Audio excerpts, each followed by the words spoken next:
Study experts classes में आप सभी का स्वागत है। कदम सफलता की ओर। हमारे चैनल पर जो नए विजिटर्स हैं वो प्लीज़ सब्सक्राइब कर लें ताकि ऐसे वीडियोस आपको लगातार मिलती रहे, और जिन्होंने हमारे प्रीवियस वीडियोस नहीं देखे हैं वो ज़रूर देखें। आज के इस पार्ट में हम लेकर के आए हैं आप सभी के लिए ठोस, द्रव और गैस का जो सीरीज़ हो उसमें हम ठोस के बारे में आज जानेंगे कि ठोस होता क्या है, यानी कि सॉलिड्स के बारे में पढ़ेंगे। तो देखिए, जो भी पदार्थ होता है, कोई भी पदार्थ है ना, एनी सब्सटेंस, वो क्या होता है, तीन तरीके का हो सकता है।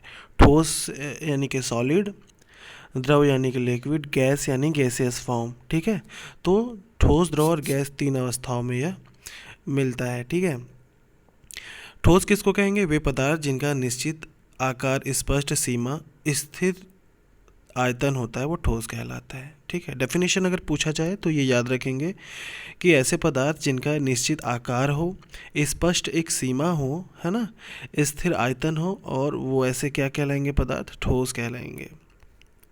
द्रव कैसे क्या कहलाते हैं? एक ऐसा पदार्थ जिसका कोई आकार नहीं होता लेकिन आयतन होता है, उसे द्रव कहते हैं और ये बहता है। ठीक है। गैस क्या होता है? ऐसा पदार्थ जिसका आकार और आयतन दोनों निश्चित नहीं होता, गैस कहलाता है, और ये क्या होता है? फैलता रहता है। ठीक है, इसके जो एटम्स होते हैं। द्रवों और गैसों को उनकी प्रवाह क्षमता के कारण तरल कहा जाता है। ठीक है, किसको? द्रव को और गैस को तरल बोला जाता है। तरल यानी लिक्विडियस फॉर्म बोला जाता है। इन दोनों अवस्थाओं में तरलता अणुओं की स्वतंत्रता गति के कारण होती है। मतलब ये जो अवस्था होते हैं, द्रव है ना, यानी कि लिक्विड फॉर्म, और गैसियस फॉर्म है ना, इनमें जो होता है, इनके जो अणु होते हैं वो क्या होते हैं? इंडिपेंडेंटली गमन करते हैं, गति करते हैं, फ्रीली यहाँ वहाँ मूव करते हैं। ठीक है, और इसी कारण इनको क्या कहा जाता है? इनकी जो गुण धर्म है उसको पहचाना जाता है। ठीक है, इसके विपरीत जैसे ठोस जो होते हैं, इसके जो अवयवी कण होते हैं, इनकी जो स्थितियाँ होती हैं वो नियत रहती हैं। ठीक है, नियत होती है और वे केवल अपनी मध्य स्थितियों के चारों ओर दोलन करते हैं। ठोस अवस्था के अभिलक्षणिक गुणधर्म निम्नलिखित हैं। कौन कौन से हैं देखेंगे। पहला है, वे निश्चित द्रव्यमान एवं आयतन के आकार के होते हैं। ठीक है, अंतराणविक दूरियां छोटी यानी कम होती है। डिस्टेंस, इनके जो अंतर आणविक जो डिस्टेंस होती है, एटम्स के बीच की जो डिस्टेंस वो कम होती है।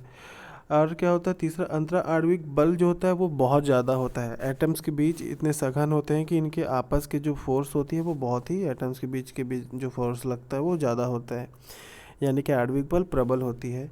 उनके अवयवों कणों की स्थितियाँ निश्चित होती है और यह कण केवल अपनी माध्य स्थितियों के चारों ओर दोलन करते रहते हैं।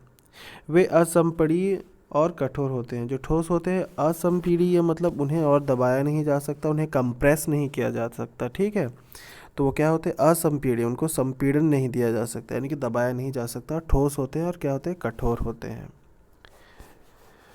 ठोसों के को उनके अवयवी कणों की व्यवस्था के अनुसार वर्गीकृत किया गया है। दो तरीके के होते हैं जो ठोस होते हैं। कौन कौन से होते हैं आपके? पहला हो गया आपका क्रिस्टलीय और दूसरा होता है अक्रिस्टलीय ठोस, यानी कि दो टाइप के सॉलिड्स होते हैं। ठीक है, ये उसका स्ट्रक्चर दिया हुआ है। ठीक है, अब क्रिस्टलीय ठोस के बारे में जानेंगे। क्रिस्टलीय ठोस साधारणतः लघु क्रिस्टलों की अत्यधिक संख्या से बना होता है। ठीक है, जो क्रिस्टलीय ठोस होते हैं वो छोटे क्रिस्टल्स की क्या होते हैं? अत्यधिक संख्या से बना होता है। प्रत्येक का निश्चित अभिलाक्षणिक ज्यामितीय आकार होता है। ठीक है, सबका एक क्या होता है? एक निश्चित आकार होता है। क्रिस्टलीय अवयवों कणों का क्रम सुव्यवस्थित होता है। इनके जो क्रिस्टलीय अवयव के कण होते हैं वो सुव्यवस्थित ढंग से व्यवस्थित होते हैं। इसमें दीर्घ परासी व्यवस्था होती है। ठीक है, दीर्घ परासी व्यवस्था होती है, अर्थात कणों की अवस्था का पैटर्न नियमित होता है। इनका पैटर्न नियमित होता है।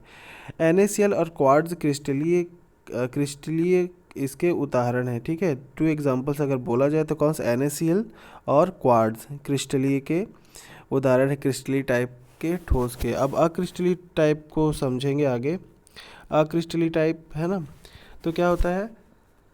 अक्रिस्टलीय असमान आकृति के कणों से बने होते हैं। ठीक है, क्रिस्टलीय समान आकृति के होते हैं और इसमें क्या होता है, असमान आकृति के कणों से यह बना होता है क्रिस्टलीय ठोस। इन ठोसों में अवयवी कणों की व्यवस्था केवल लघुपरासी होती है। ऐसी अवस्था में क्या होता है, तीसरा, नियमित और आवर्ती पुनरावृत्ति पैटर्न केवल अल्प दूरी तक देखा जाता है। कुछ ही दूरी तक इसमें क्या होता है, अक्रिस्टलीय में एक पैटर्न देखा जाता है, फिर उसके बाद पैटर्न जो होता है वो कुछ भी हो जाता है, पैटर्न फॉलो नहीं करता। इसका उदाहरण है कांच, रबड़, प्लास्टिक, कौन है, अक्रिस्टलीय टाइप के ठोस के उदाहरण है। दोस्तों अगर वीडियो आपको अच्छी लग रही हो तो हमारा वीडियो ये जो चैनल है हमारा सब्सक्राइब कर लें और थम्स अप दें, हमें लाइक बटन से प्रेस करें और कमेंट बॉक्स में कमेंट करके हमें बताएं कि आपका वीडियो कैसा लग रहा है। यहाँ हम जानेंगे गूढ़ क्रिस्टलीय ठोस और अक्रिस्टलीय ठोस के बारे में। ठीक है, तो पहले बात करेंगे आकार, यानी कि इसका शेप कैसा होता है। तो जो क्रिस्टलीय ठोस होता है वो कैसा होता है, अभिलाक्षणिक ज्यामितीय आकार होता है। ठीक है, और ये अक्रिस्टलीय ठोस क्या होता है, असमाकृत आकार का होता है। गलनांक इसका अगर देखा जाए तो निश्चित और अभिलाक्षणिक ताप पर पिघलते हैं जो अक्रिस्टलीय ठोस होते हैं, और क्रिस्टलीय ठोस होते हैं, और जो अक्रिस्टलीय ठोस होते हैं वो ताप के एक परास में धीरे धीरे नरम पड़ते जाते हैं। विदलन गुण अगर देखा जाए क्रिस्टलीय ठोस का तो क्या होता है, तेज धार वाले औजार से काटने पर यह दो टुकड़े में विभक्त हो जाते हैं और नई जनित सतहें सपाट और चिकनी होती हैं। ठीक है, और क्रिस्टलीय ठोस की बात करें तो तेज धार वाले औजार से काटने पर यह अनियमित सतहों वाले दो टुकड़ों में कट जाते हैं। गलन और उष्मा की बात करें, इनकी गलन उष्मा निश्चित और अभिलक्षणिक होती है, लेकिन जो अक्रिस्टलीय होते हैं इनकी गलन उष्मा अनिश्चित नहीं होती है। दैसिकता की बात करें तो विषम दैसिक प्रकृति के होते हैं जो क्रिस्टलीय ठोस होते हैं, और अक्रिस्टलीय ठोस क्या होते हैं, सदैशिक प्रकृति के होते हैं। प्रकृति की बात करें तो वास्तविक में यह ठोस होते हैं जो क्रिस्टलीय ठोस होते हैं, और अक्रिस्टलीय ठोस आभासी व अतिशीतित द्रव होते हैं।